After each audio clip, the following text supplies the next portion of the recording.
berdekatan kawasan Nora Plaza ya teman-teman, berdekatan kawasan Nora Plaza. Pas kami parking di sini ya, depan saya nih parking ini.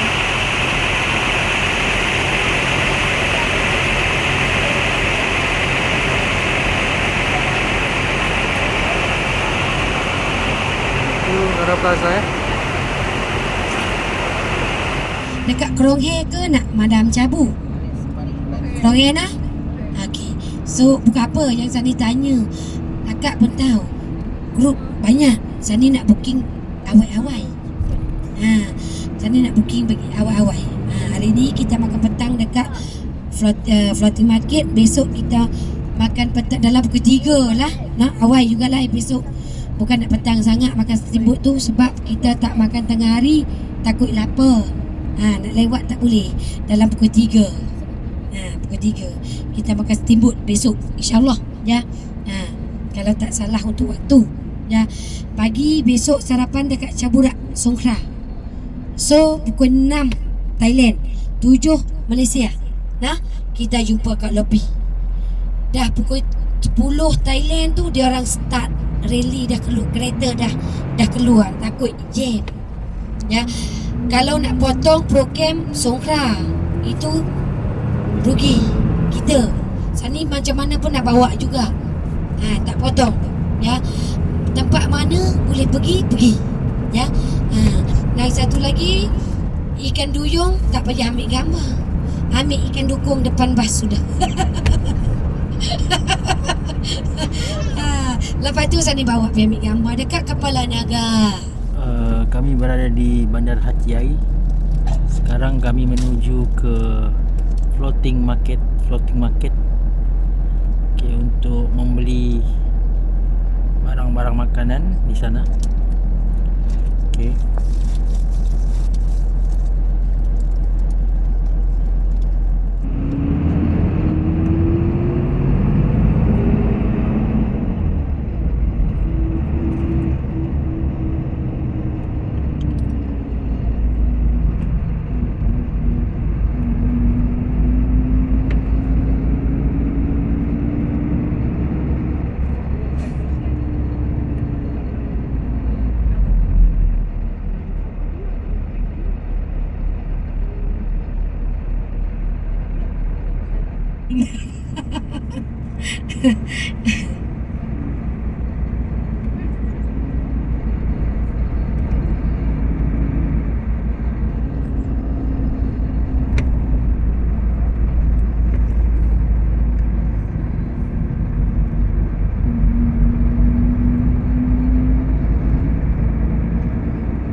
Boleh jalan sampai belakang sini ya, sebelah kiri ni.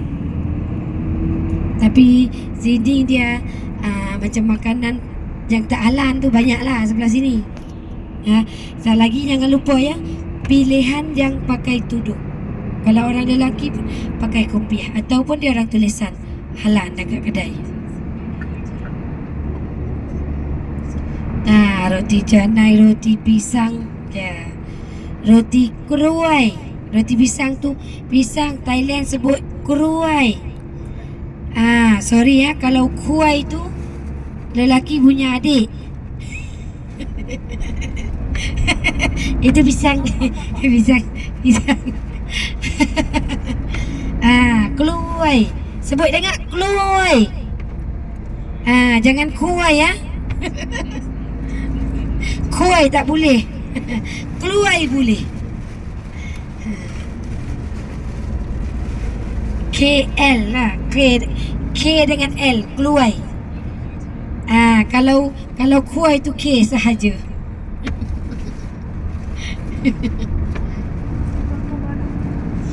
Salah sebut, makna pun bertukar.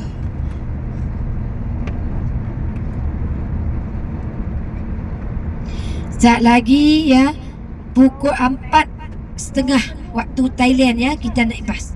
Sebab ni sekarang ni baru pukul 3, tak sampai pukul 3:20, 3:30.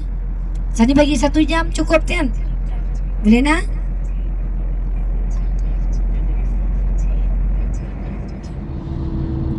So, sekejap lagi ya, masa beli barang, handphone ya, jangan simpan dalam poket baju depan. Ya, nanti kita beli minum ya, satu pasu tu 25 baht. Takut handphone tu terjatuh dalam sungai, jadi beribu-beribu lagi. Jadi minuman mahal. Pernah berjadi. Dia cakap kata makanan dekat Fatih Market ni mahal. Saya ni heran pula, mahal macam mana?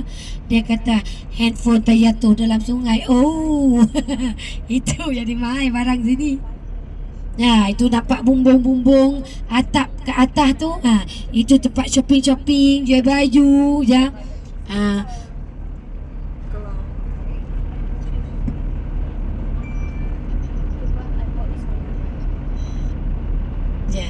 Ambil yang paling dekat. Okey, Assalamualaikum tuan-puan. Kita berada di Floating Market Hat Yai ya.